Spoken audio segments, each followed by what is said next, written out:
點樣溫書係最有效？如果純粹以為我讀過啲字就記得，係唔夠 copy 嘅。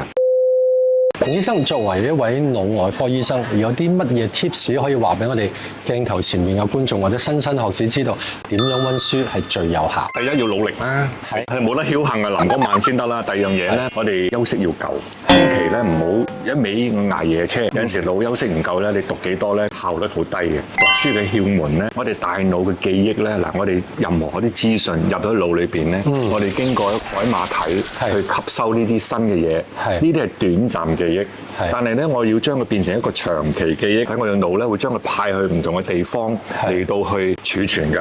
好似我哋嘅 RAM 同 hard disk 一樣。你明電腦就明我講乜㗎啦。我哋讀書嘅時候咧，我哋要讓個腦有幾個 copy， 影像嘅 copy， 我哋可以望啲字啦。我哋有聲音嘅 copy， 我哋要讀出聲。喺可能嘅情況之下，盡量出聲。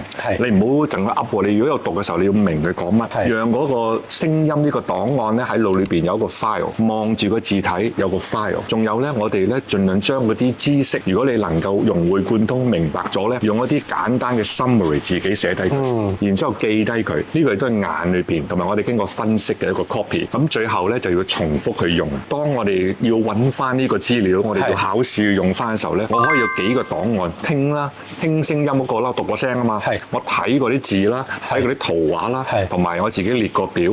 咁呢樣嘢咧記得好快，而且係會深。